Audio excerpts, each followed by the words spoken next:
नमस्कार, स्वागत है आप सभी का संस्कृत सरस्वती परिवार में। मैं राम कुमार शास्त्री आप सबका हार्दिक अभिनंदन और स्वागत करता हूं। प्यारे साथियों, समास की ही भांति एक और आपके लिए बड़ा सरदर्द, कठिन, जटिल जिसको आप मानते हैं प्रकरण, उसका नाम है प्रत्यय। तो आज हम प्रत्यय की चर्चा करेंगे। हालांकि प्रत्यय उतना कठिन नहीं है। स्वभावगत जो आपकी परीक्षा में प्रश्न पूछे जाते हैं उन उदाहरणों को देखने के बाद बिल्कुल भी ये नहीं लगता कि प्रश्न आपका कोई विशेष स्तर का होता होगा जहां आपको उसका उत्तर ढूंढने में असावधानी होती होगी।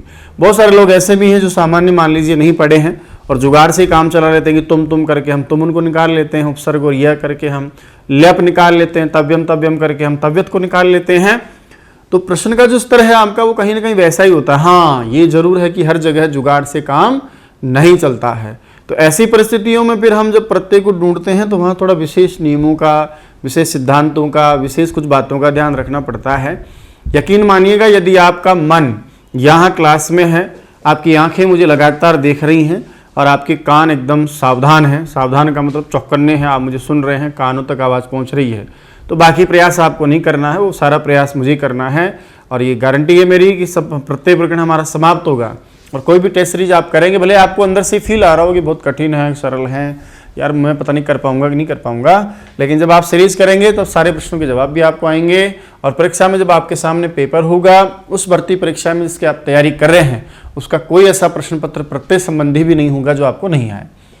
आप जिस परीक्षा की तैयारी कर रहे हैं, जिसके लिए आप तैयार अपने आप को कर रहे हैं, संस्कृत भाषा के प्रश्न पत्र में जो पेपर में आपके प्रश्न आने वाले हैं, उन सभी प्रश्नों में अधिकतम 3 प्रश्न प्रत्यय के आ सकते हैं। सामान्य 2 आपके होते हैं, लेकिन 3 प्रश्न आपके प्रत्यय के हो सकते हैं अधिकतम, और न्यूनतम 1 प्रश्न आपका होता है। वैसे एवरेज 2 प्रश्न प्रत्यय प्रकरण से आए हैं और आते हैं और आएंगे, ऐसा लगभग है। तो प्रारंभ करते हैं। प्रयास करूंगा कि कहीं भी आपको जटिलता ना लगे।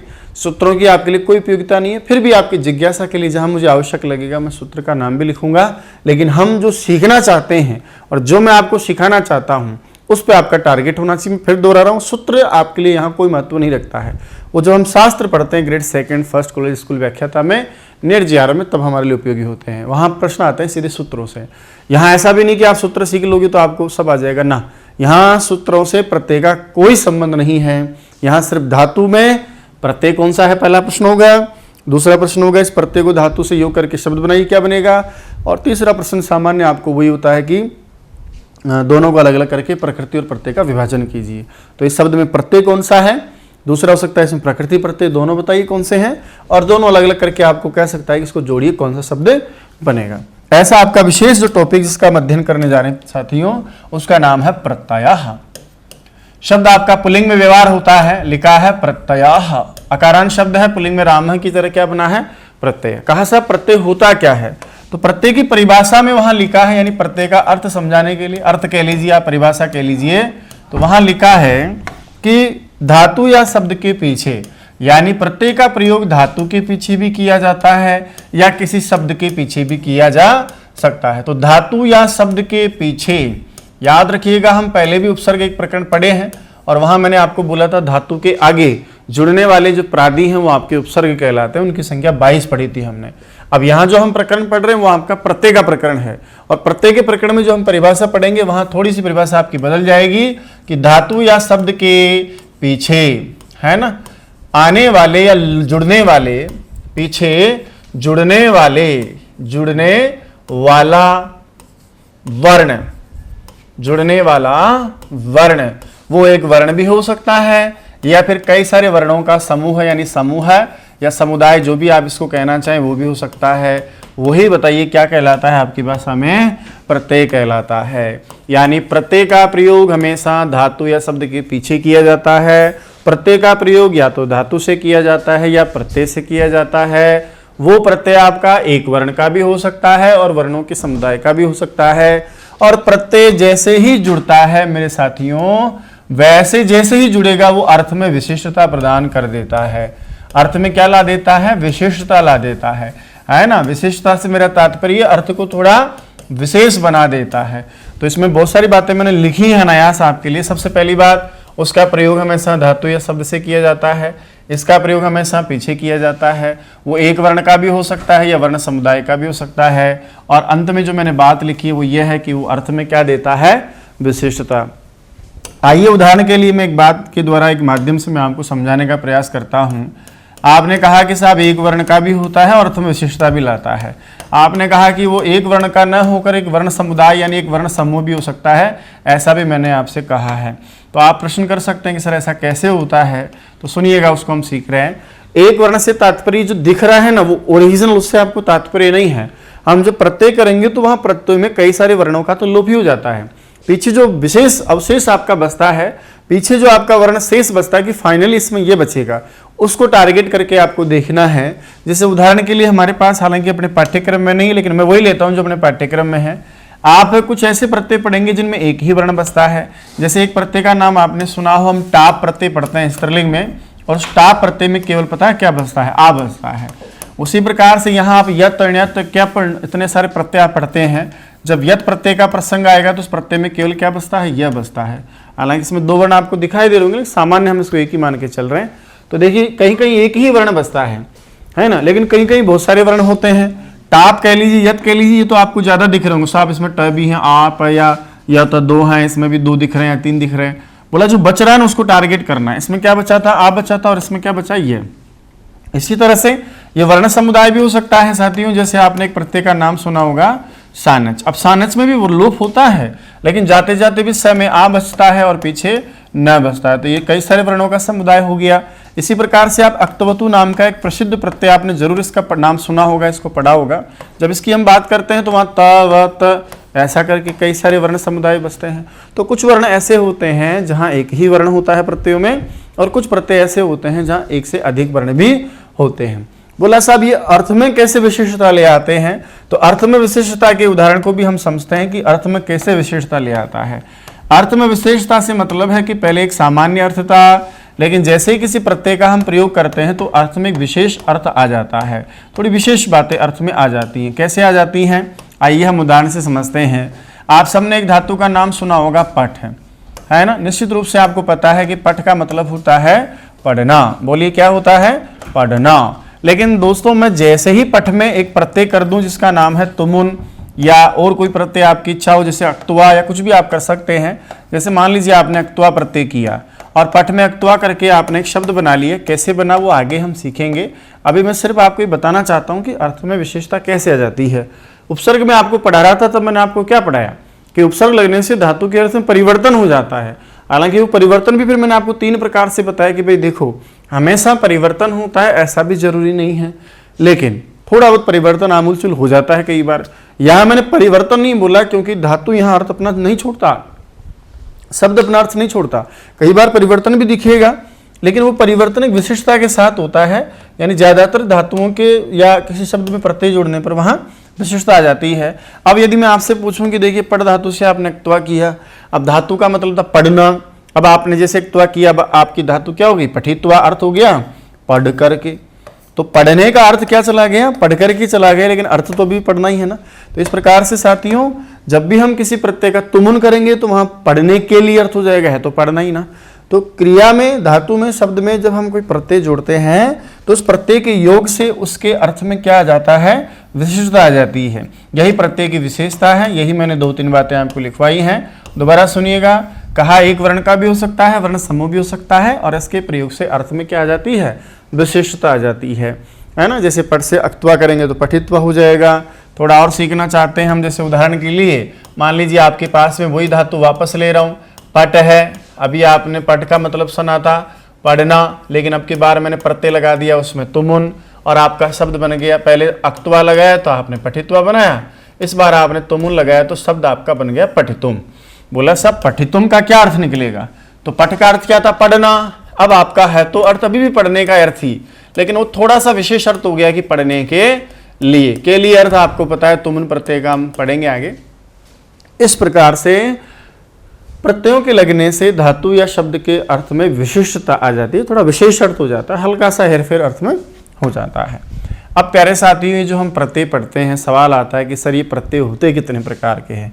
देखो गौण रूप में यदि हम सभी प्रत्ययों को ले लें तो वहां प्रत्ययों को हम 5 प्रकार से भी पढ़ सकते हैं, है ना।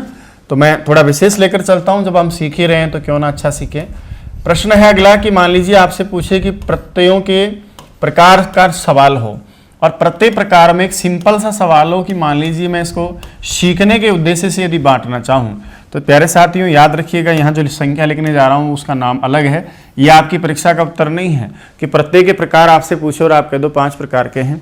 ये मैं सिर्फ सिंपली आपको सिखाने के उद्देश्य से यहाँ लिख रहा हूँ। बाकी जो एक्चुअल में प्रत्ययों के प्रकार है वो मैं आपको भी बताऊँगा। बोला साहब ये कैसे मैंने लिखा है, तो ये एक उद्देश्य के लिए मैंने लिखा ताकि मैं बहुत बढ़िया से आपको सिखा सकूं। सबसे पहले बात करते हैं, कुछ ऐसे प्रत्यय होते हैं साथियों जिनके द्वारा पद बनाया जाता है। संस्कृत में हिंदी भाषा के शब्द को प्रातिपदिक कहा जाता है। उस शब्द का, उस प्रातिपदिक का सीधा प्रयोग संस्कृत में नहीं किया जाता है। ऐसा मैं कई बार बोल चुका हूँ। अनुवाद की बात हो, चाहे आपके शब्दरूप धातुरूप की बात हो, चाहे सामान्य हम जो कारक पढ़े थे प्रथम विभक्ति का सूत्र उसमें बात करें, तो हम क्या करते हैं, हर एक शब्द को पहले हमें संस्कृत में बनाना पड़ता है और उसके लिए हमें 2 प्रकार के प्रत्ययों का प्रयोग करना पड़ता है। तो 2 प्रत्यय तो संस्कृत का शब्द जिसको हम कहते हैं पद, हिंदी में राम है, संस्कृत में राम नहीं होता, संस्कृत में राम होता है। तो हिंदी का शब्द संस्कृत में पद कहलाता है। तो राम पद नहीं है क्योंकि वो संस्कृत में प्रयोग के लायक नहीं है। जब हम उसको पद बना लेते हैं यानी उसमें कुछ प्रत्यय जोड़ लेते हैं तब वो शब्द संस्कृत में प्रयोग के लायक हो जाता है। वैसे ही किसी धातु का सामान्य संस्कृत में आप प्रयोग नहीं कर सकते। पट को आप कहीं भी प्रयोग नहीं कर सकते जब तक कि आप उसका श्रृंगार नहीं करते हैं, जब तक उस धातु के धातु रूप नहीं बनाते हैं। कुछ याद आ रहा हो आपको तो मैंने आपको लकार परिवर्तन, क्रियापद चयन आदि में कई सारी धातुओं के रूप बना के आपको समझाने का प्रयास किया था। तो मोटे रूप में यदि हम बांटें कि प्रत्ययों को, सभी प्रत्ययों को यदि समेटना चाहें आपके लेवल के हिसाब से कि कितने प्रकार के प्रत्यय, तो सबसे पहला जो प्रत्यय है दोस्तों, एक प्रत्यय आपका होता है शुभ प्रत्यय। ये वास्तव में एक प्रत्यय नहीं बल्कि एक प्रत्याहार है, यानी कोई ये एक प्रत्यय न हो कि कई सारे प्रत्ययों का समूह है। इनको हम कहते हैं शुभ प्रत्यय, जिनकी संख्या वास्तव में होती है कितनी, 21। कितनी होती है इनकी संख्या, 21 कुल प्रत्यय आपके होते हैं। जैसे उदाहरण के लिए यदि हम सीखने के लिए मैं ऐसे ही लिखूं तो जैसे सु, औ, जस, अम, आउट, सस। अब थोड़ा थोड़ा आपके दिमाग में आ रहा होगा, अरे यार ये तो मुझे समझ में आ रहा है क्या मामला है। तो ये सारे के सारे जो 21 हैं इनसे विभक्तियों में प्रयोग हम करते हैं। कर्ता, कर्म, करण या प्रथमा, द्वितीय, तृतीय, चतुर्थी, पंचमी, षष्ठी, सप्तमी तक ये जो आपके सु, औ, जस, अम, आउट, सस, ताभ्याम, बिस, ये भी वास्तव में क्या है, प्रत्यय हैं। कौन से प्रत्यय बोलते हैं इनको, शुभ प्रत्यय। और इनका विशेष जो प्रयोजन है वो यह है कि इनके द्वारा क्या बनाया जाता है, संस्कृत में पद बनाया जाता है। कोई भी शब्द आप संस्कृत का ले लो, जैसे राम शब्द है मान लीजिए आपका, ये हिंदी का शब्द है। अब मैं इसको संस्कृत में ऐसे कभी प्रयोग नहीं कर सकता, राम गच्छति में कभी बोल ही नहीं सकता। अब मुझे क्या करना पड़ेगा, इसको संस्कृत में बनाने के लिए, पद बनाने के लिए इनमें से कोई एक प्रत्यय लगाना पड़ेगा। जैसे मैंने राम से सु लगा दिया और आगे जाकर सु का विसर्ग हो जाता है, स बसता है, उसका र होकर विसर्ग होता है। अब आपका राम क्या बन गया, रामः। ये आपका संस्कृत में बन गया शब्द, जिसको हम पद बोलते हैं। तो जब कोई भाषा में, हिंदी वगैरह में हम प्रयोग करें, वो शब्द यदि संस्कृत में लेकर आना हो तो वहां ऐसे प्रत्यय लगा करके, तो 21 प्रकार के, रामः, रामो, रामः, रामम, रामो, रामान, ऐसा हम बहुत बढ़िया पढ़ भी चुके हैं, समझ भी चुके हैं। ठीक है, ये भी तो प्रत्यय है ना। कितने हैं ये आपके, 21 हैं। दोस्तों यदि मान लो मुझे धातु को पद बनाना हो, फिर मैं क्या करूंगा, तो मेरे पास में एक और प्रत्ययों का संसार है जिसका नाम है तिंग प्रत्यय।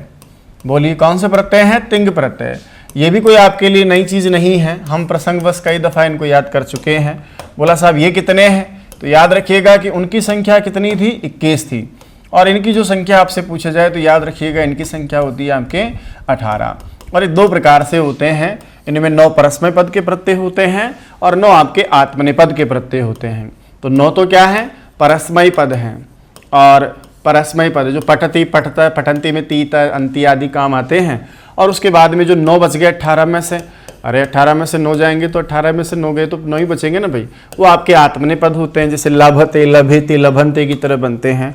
दोस्तों ये भी क्या है, प्रत्यय कहलाते हैं। तो एक शुभ प्रत्यय होता है, एक तिंग प्रत्यय के नाम से प्रत्ययों का समूह होता है।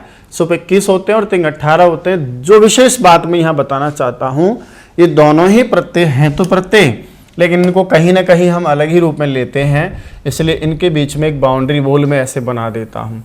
और ये समझाना चाहता हूँ कि प्यारे साथियों, मुख्य प्रत्ययों के प्रकार में इन दोनों की गणना नहीं होती है। ये एक्चुअल में पद बनाने हेतु, यानी किसके हेतु काम आते हैं, ये पद हेतु। मेरे पास पीछे जगह नहीं है इसलिए मैं इनको आगे ले लिया कि ये दोनों जो प्रत्यय होते हैं पद निर्माण के काम आते हैं, पर होते प्रत्यय ही हैं। अब आगे बढ़ते हैं वापस। बोला साहब किसी तरह से मान लो मैं ले जाऊं तो यहाँ मैं 1-2 के बाद वापस 1 नंबर डाल रहा हूं। अब देखिएगा, एक आपका प्रत्ययों का प्रकार होता है जिसका नाम होता है कृत प्रत्यय। यहां से हम विधिवत प्रारंभ करते हैं। जो मुख्य वेद पाएंगे वो यहीं से 3 जो बच गए ना वही आपके होते हैं। 3 यहाँ पढ़ेंगे, 2 यहाँ, तो 5 मुख्य प्रकार आपके, 5 कुल प्रकार आपके हो जाते हैं। अब कृत प्रत्यय में देखो यहां से आप तय हटा दो, क्या दिख रहा है आपको? क्री। क्री क्या है? एक धातु है, तो ऐसे भी आप याद कर सकते हैं। अर्थ हो जाएगा कि धातु से होने वाले प्रत्यय। बोला साहब धातु से तो तिंग भी होते हैं, लेकिन याद रखना कि ये तिंग अलग हैं। इनको छोड़ करके जो धातु से प्रत्यय होते हैं, इसलिए मैंने इनको पढ़ाया कि धातु से होने वाले प्रत्यय, जो भी कोई प्रत्यय यदि धातु से हो रहा हो तो फिर वो प्रत्यय बताइए कौन सा प्रत्यय कहलाएगा? आपका कृत प्रत्यय कहलाएगा। जैसे आपने पट से कोई प्रत्यय किया तो वो निश्चित रूप से आपका कृत प्रत्यय होगा। यदि आपने लब धातु से कोई प्रत्यय किया तो निश्चित रूप से वो आपका कृत प्रत्यय होगा। बोला ऐसे कृत प्रत्यय कौन कौन से हो सकते हैं? बहुत सारे प्रत्यय हैं, हम पढ़ेंगे। स्टार्ट करेंगे यत से, हम पढ़ेंगे इसी प्रकार से हम इणत पढ़ेंगे, लेप पढ़ेंगे। बहुत सारे प्रत्यय हैं। ये जितने भी प्रत्यय आप धातु से करते हैं, लेप कर लीजिए आप, लुट कर लीजिए आप, अक्त प्रत्यय कर लीजिए आप, अक्तवतु कर लीजिए आप, सानस कर लीजिए आप, सत्री कर लीजिए आप। जितने भी आपने सामान्य प्रत्यय अपने अभ्यास के लिए आपने पढ़े हैं वो सारे प्रत्यय कहीं ना कहीं धातु से होते हैं, तो फिर वो कृत प्रत्यय कहलाएंगे। चलिए आगे बढ़िए। इसी प्रकार से अब ये सारा तो हम सीख ही रहे हैं, इसके लिए मैं इसको ज़्यादा लेना नहीं चाहता कि जैसे पट से आपको बना के सिखाऊं, वो सब हम आगे पढ़ ही रहे हैं विधिवत। दूसरा जो प्रत्ययों का दोस्तों प्रकार है वो है आपका तद्धित प्रत्यय। शब्देन हितम या शब्देन विहितम इति तद्धित प्रत्यय, यानी जो शब्द से होने वाला प्रत्यय है वो बताइए कौन सा प्रत्यय है? आपका तद्धित प्रत्यय है। यानी धातु से हो तो कृत है, कहे साहब मैं तो शब्द को ही साथ लेकर आता हूं या शब्द से ही होता हूं, ऐसे शब्द से होने वाला जो प्रत्यय है उस प्रत्यय का नाम बताइए, क्या हो जाएगा? तद्धित प्रत्यय हो जाएगा। यदि वो शब्द से होता है तो निश्चित रूप से तद्धित कहलाएगा। और हमारे जो पाठ्यक्रम में मिलते जुलते जैसे तल प्रत्यय है, जैसे आपका त्व प्रत्यय है, जैसे आप पढ़ेंगे तरप प्रत्यय है, उसी प्रकार से तमप प्रत्यय है ना, उसी प्रकार से आप सीखेंगे यहाँ पर जैसे इनी आदि प्रत्यय हैं। तो ये सब कुछ प्रमुख ऐसे प्रत्यय हैं जो आपके तद्धित प्रत्यय हैं। एक प्रत्यय जो विशेष आपका ग्रेड 2 में भी हम पढ़ते हैं उसका नाम होता है मतु प्रत्यय। तो ये जो प्रत्यय मैंने आपके लिए लिखे हैं अभ्यास के लिए, हम इन्हीं का अभ्यास आगे हम बढ़ने भी वाले हैं। तो ये 5 प्रमुख ग्रेड 2 में है, तो इनको भी हम आश्रय लेकर पढ़ेंगे। अब दोस्तों क्या होता है कि हालांकि वो तद्धित प्रत्यय की भांति ही होते हैं, लेकिन कुछ प्रत्यय ऐसे भी होते हैं बड़े जोरदार मजेदार हैं जो पुल्लिंग शब्दों को स्त्रीलिंग में ले जाते हैं। बताइए आप, ऐसे पुरुष को या किसी पुल्लिंग शब्द को स्त्रीलिंग बना देने वाला जो प्रत्यय है, तो नाम से ही पता चल रहा है कि ये एक ऐसी मशीन है, एक ऐसा कारखाना है जहाँ पुल्लिंग शब्दों को स्त्रीलिंग बनाया जाता है। यदि आपने इनको चिपका डाला तो उस व्यक्ति की ये लाइफ जिंगा लाला अपने आप ही हो जाएगी। इसका मतलब क्या हुआ? इसका मतलब ये हुआ कोई भी पुल्लिंग शब्द है ना, और उस पुल्लिंग शब्द को, उसी शब्द को आप बताइए क्या करना चाहते हैं? बोला मैं उसको स्त्रीलिंग बनाना चाहता हूं। तो यदि आपने किसी पुल्लिंग शब्द को स्त्रीलिंग बना दिया, या यूं कहें कि उसको स्त्रीलिंग बनाना चाहा, स्त्रीलिंग में कहना चाहा, तो ऐसा जो प्रत्यय होगा जो स्त्रीलिंग बना देगा उस प्रत्यय का नाम बताइए साथियों, हम क्या पढ़ेंगे? स्त्री प्रत्यय पढ़ेंगे। यानी किसी पुल्लिंग शब्द को स्त्रीलिंग बना देने वाला जो प्रत्यय है वो आपका स्त्री प्रत्यय कहलाता है।